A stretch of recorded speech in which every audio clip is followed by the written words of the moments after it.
हर इंसान के जीवन में एक सवाल होता है जिसे वो पूछता तो नहीं, लेकिन महसूस हर दिन करता है।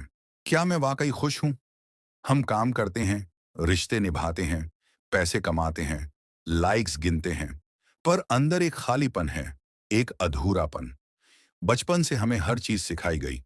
कैसे अच्छे नंबर लाने हैं, कैसे दूसरों को खुश रखना है, कैसे पैसा कमाना है, कैसे परफेक्ट दिखना है। पर एक चीज कभी नहीं सिखाई गई, खुद को खुश कैसे रखें। और यही है इस पूरी सीरीज का मकसद। हम वो बातें जानें जिन्हें हमें बचपन में बताना चाहिए था, पर किसी ने बताया नहीं। भाग एक, झूठ जो हमें खुशी के बारे में सिखाए गए झूठ नम। एक, खुशी मंजिल है, हमें हमेशा सिखाया गया। अभी मेहनत करो, तकलीफ सहो, और जब कुछ हासिल हो जाएगा तब खुश रहना। पहले नंबर लाओ, फिर खुश हो, फिर कॉलेज में दाखिला मिले, तब खुश हो, नौकरी लगे, तब खुश हो, घर खरीदो, शादी करो, तब लेकिन साइकोलॉजी कहती है खुशी मंजिल नहीं, एक जीने की शैली है। अगर आप हर बार सोचेंगे जब मुझे ये मिलेगा तब मैं खुश रहूंगा, तो आपकी जिंदगी जब के इंतजार में ही बीत जाएगी। झूठ न। दो, दूसरों को खुश रखो, खुद ब खुद खुश रहोगे। ये बात सुनने में बहुत नेक लगती है। हमें सिखाया गया अपने बारे में मत सोचो, दूसरों की सेवा करो। बिल्कुल, दूसरों की मदद करना खुशी देता है, लेकिन जब आप हर बार अपनी भावनाओं को दबाकर दूसरों की उम्मीदों पर जीने लगते हैं, तो धीरे धीरे आप अंदर से थकने लगते हैं। खुशी का पहला नियम है, तुम अपनी भावनाओं के साथ ईमानदार रहो। दूसरों को खुशी देना अच्छा है, पर स्वयं की आत्मा की पुकार को नजरअंदाज करना सबसे बड़ी गलती है। झूठ नम। तीन, पैसा ही असली सुख देता है। इस झूठ ने सबसे ज्यादा नुकसान किया है। हमें लगा जब मैं 6 अंकों की सैलरी कमाऊंगा, बड़ी गाड़ी होगी, महंगा फोन होगा, तब खुश रहूंगा। लेकिन आप सोचिए, क्या आपके पास सब कुछ होने के बाद भी कभी अकेलापन नहीं हुआ? क्या आपने कभी चुपचाप रोते हुए खुद से पूछा, क्या यही जीवन था? हार्वर्ड की एक लंबी रिसर्च में पाया गया, खुशहाल जिंदगी का सबसे बड़ा रहस्य पैसा नहीं, बल्कि मजबूत रिश्ते और मानसिक शांति है। पैसा जरूरी है, लेकिन वो जरूरतें पूरी करता है, आत्मा नहीं। झूठ नम। चार, खुश रहना मतलब हर समय मुस्कुराना। आजकल सोशल मीडिया पर हर कोई मुस्कुरा रहा है। आप किसी की इंस्टाग्राम प्रोफाइल देखिए, पिकनिक, पार्टी, रोमांस, घूमना, सब कुछ परफेक्ट। पर क्या वो लोग वाकई खुश हैं? सच्ची खुशी का मतलब हर वक्त मुस्कुराना नहीं, बल्कि ये जानना है कि तुम दुखी भी हो सकते हो, डर सकते हो, थक सकते हो, और फिर भी खुद से प्यार कर सकते हो। झूठ नम। पांच, तुम जैसे हो वैसे काफी नहीं हो। बचपन से हमें बताया गया तुम और अच्छा कर सकते थे, तुम्हारा भाई तुमसे बेहतर है, तुम थोड़े मोटे हो, थोड़े कमजोर हो। धीरे धीरे हमें ये यकीन हो गया कि में से हमें कुछ बनना होगा, तभी हम प्यार और खुशी के लायक होंगे। पर साइकोलॉजी कहती है self acceptance is the root of true happiness. खुशी वहीं से शुरू होती है जहां आप खुद से कह पाते हो, मैं जैसा हूं वैसा भी ठीक हूं। सोचने वाली बात, क्या हम सच में अपनी खुशी खुद तय करते हैं? कभी ध्यान से सोचिए, क्या हम अपनी खुशी अपने हाथ में रखते हैं, या वो समाज, सोशल मीडिया, दूसरों की राय और वैलिडेशन पर निर्भर हो चुकी है? अगर आपको किसी के लाइक्स चाहिए, या अप्रूवल चाहिए, या तारीफ चाहिए, तभी खुशी मिलती है, तो फिर आपकी खुशी आपकी नहीं रही। सीख क्या है? खुशी कोई ऐसी चीज नहीं जो कहीं बाहर से मिले, वो एक ऐसी आग है जो भीतर जलती है। और जब तक आप इन झूठों को पहचान कर तोड़ नहीं देते, तब तक वो आग धुएं में दबकर बुझती रहेगी। इस भाग में हमने जाना वो झूठ जो हमें बरसों से बताए गए, जिन्होंने हमारी खुशी को ही भ्रम बना दिया। अब अगले भाग में हम बात करेंगे दिमाग के वो रसायन कौन से हैं जो खुशी लाते हैं, न्यूरोसाइंस क्या कहती है, और किस तरह की आदतें हमारे ब्रेन को रिवायर कर सकती हैं। आपने कभी सोचा है खुशी होती क्या है? क्या ये सिर्फ एक फीलिंग है, या फिर एक बायोलॉजिकल केमिस्ट्री का खेल? हमने पिछली कड़ी में जाना कि किस तरह हमें झूठ सिखाए गए और कैसे हम बाहरी चीजों में खुशी खोजते रहे। अब वक्त है जानने का, खुशी के पीछे की असली साइंस क्या कहती है। हमारे दिमाग का केमिकल फॉर्मूला, मानव मस्तिष्क में कुछ ऐसे रसायन होते हैं जो हमारे खुश या दुखी होने की भावना को नियंत्रित करते हैं। इनमें चार मुख्य हैप्पी केमिकल्स हैं।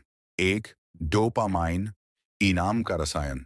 जब भी हमें कोई उपलब्धि मिलती है, जैसे एग्जाम पास करना, कोई काम पूरा करना, तारीफ मिलना, तो हमारे दिमाग में डोपामाइन रिलीज होता है।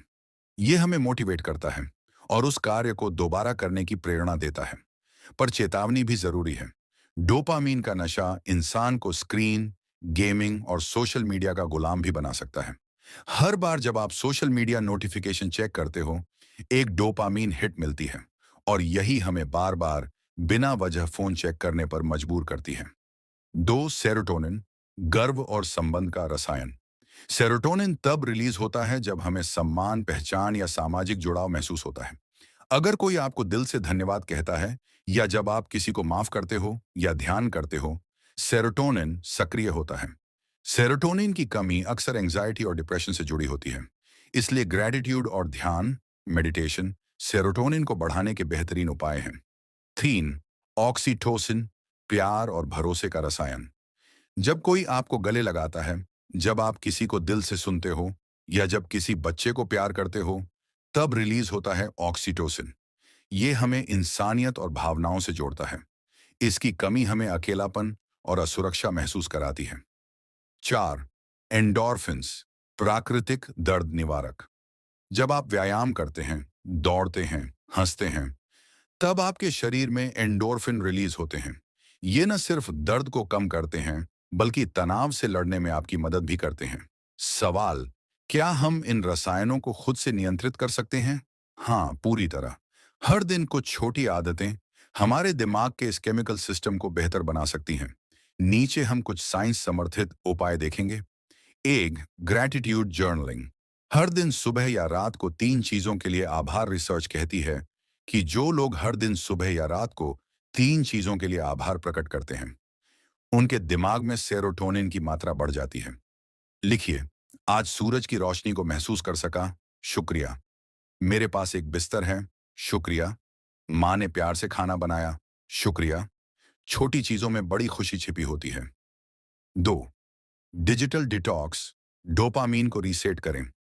अगर डोपामीन हर नोटिफिकेशन से उत्तेजित होता है, तो हमें खुद को ब्रेक देना जरूरी है। हफ्ते में एक दिन बिना सोशल मीडिया बिताइए। हर 2 घंटे में 15 मिनट का स्क्रीन फ्री टाइम रखिए। नोटिफिकेशन बंद कर दीजिए। धीरे धीरे आपका दिमाग असली जीवन की सुंदरता में डोपामिन ढूंढना सीखेगा। तीन, माइंडफुल मेडिटेशन, सेरोटोनिन और ऑक्सीटोसिन दोनों का बूस्टर। जब आप हर दिन सिर्फ 10 मिनट आंखें बंद करके अपने विचारों को बिना जज किए महसूस करते हैं, तो सेरोटोनिन का स्तर बढ़ता है। धीरे धीरे आपको अपने आप से प्रेम करना आने लगता है और जब आप अपने आप को समझने लगते हैं, तभी आप दूसरों को भी बेहतर समझ पाते हैं। चार, व्यायाम और हंसी, एंडोर्फिन के सबसे सस्ते स्रोत।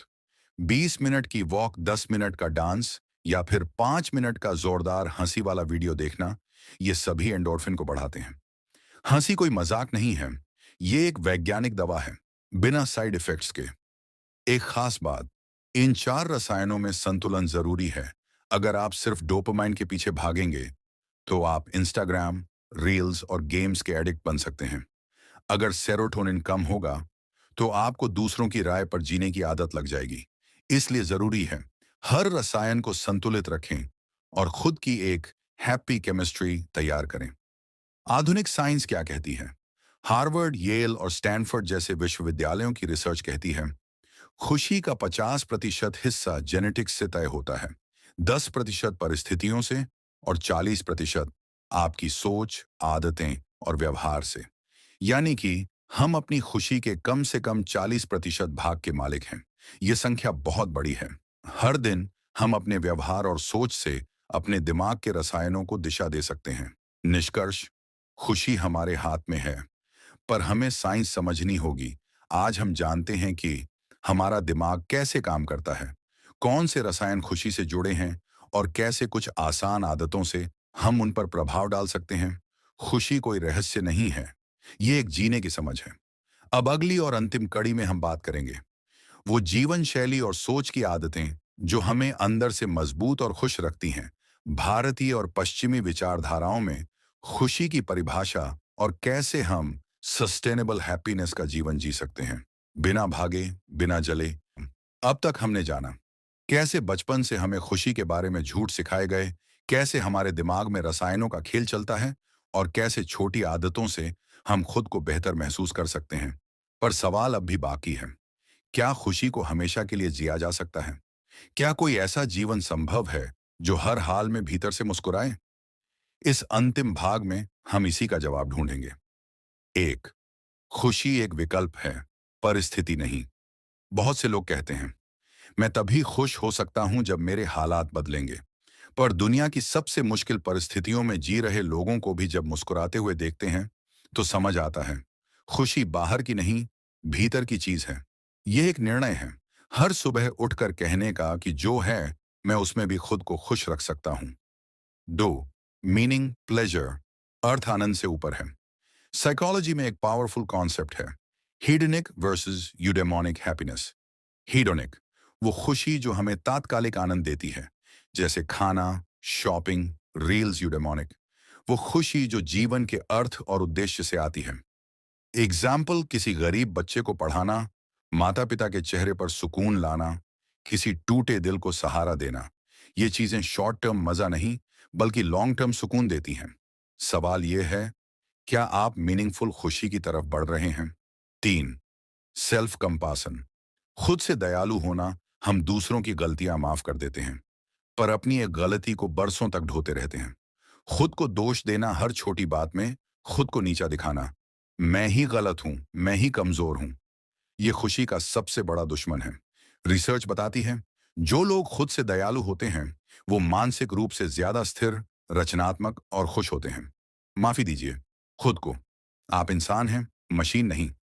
चार, स्लो डाउन, खुशी जल्दी नहीं मिलती। आज की दुनिया स्पीड पर जी रही है। Fast food, fast scrolling, fast goals, fast burnout. पर खुशी एक धीमी कला है। बैठकर सूरज को डूबते देखना, चाय पीते हुए बारिश को महसूस करना, मम्मी की बातें ध्यान से सुनना, ये सब स्लो मोमेंट्स हैं, पर यही मोमेंट्स लाइफ को असल बनाते हैं।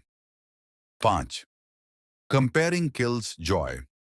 हर बार जब आप किसी और की जिंदगी से अपनी तुलना करते हैं, उसके पास ये है, मेरे पास क्यों नहीं, वो इतना सक्सेसफुल है, मैं पीछे क्यों हूं, तो आप अपनी वास्तविकता से दूर चले जाते हैं। याद रखिए, comparison is the thief of Joy. आपकी कहानी आपकी है, और उस पर भरोसा करना खुशी की पहली सीढ़ी है। भारतीय दर्शन क्या कहता है? भारतीय ज्ञान परंपरा ने सदियों पहले खुशी को आत्मिक संतोष से जोड़ा था। एन, गीता, स्थित प्रज्ञ बनो। भगवत गीता में श्री कृष्ण अर्जुन से कहते हैं, जो व्यक्ति सुख दुख, सफलता असफलता में समान रहता है, वही स्थायी संतोष को प्राप्त करता है। यानी कि भीतर स्थिरता लाओ, तभी बाहरी तूफान असर नहीं करेगा। टू, बुद्ध, तृष्णा दुख का कारण है। गौतम बुद्ध ने कहा, अटैचमेंट और तृष्णा ही दुख का मूल है। जब तक हम किसी चीज के होने या न होने पर अपनी खुशी टिका कर रखते हैं, हम दुख के चक्र में फंसे रहते हैं। छोड़ना सीखो, तभी हल्के बनकर उड़ सकोगे। आधुनिक मनोविज्ञान क्या कहता है? मॉडर्न पॉजिटिव साइकोलॉजी का मानना है, सुख एक आदत है, न कि एक घटना। हर दिन थोड़ी थोड़ी अच्छी आदतें आपके दिमाग के पैटर्न बदलती हैं। सुबह ग्रैटिट्यूड, दोपहर में माइंडफुल पॉज, शाम को फोन से दूरी, रात को सेल्फ काइंडनेस। इन आदतों से आप अपने ही भीतर एक नई दुनिया बना सकते हैं। तो आखिर करें क्या? नीचे कुछ एक्शनेबल स्टेप्स दिए जा रहे हैं। हर दिन कीजिए और एक हफ्ते में फर्क महसूस कीजिए। आदत लाभ, सुबह उठकर 3 चीजों का आभार, सेरोटोनिन बढ़ेगा। हर दिन 10 मिनट ध्यान, मानसिक शांति और खुद से जुड़ाव। एक छोटा सा नेक काम, ऑक्सीटोसिन बढ़ेगा। स्क्रीन टाइम कम करें, डोपामिन बैलेंस रोजाना 20 मिनट चलें, एंडोर्फिन रिलीज। एक सुंदर बात, एक जापानी कहावत है, इकिगाई, यानी कि वो कारण जिसकी वजह से आप सुबह उठते हैं। अगर आपने अपनी जिंदगी में इकिगाई खोज लिया, तो आपको खुशी नहीं ढूंढनी पड़ेगी, वो खुद आपको ढूंढ लेगी। अब जब आप ये पूरी यात्रा तय कर चुके हैं, तो सिर्फ एक चीज बची है कहने को, खुशी कहीं और नहीं है, वो वहीं है जहां आप खुद से मिलने की हिम्मत करते हैं। ना कोई मंजिल जरूरी है, ना कोई अप्रूवल, बस हर दिन, हर लम्हा थोड़ा सा जागरूक जिया जाए। तो चलिए, आज से ही एक नई आदत, एक नई सोच शुरू करें, क्योंकि जिंदगी छोटी है और मुस्कुराने की वजहें हम खुद बना सकते हैं।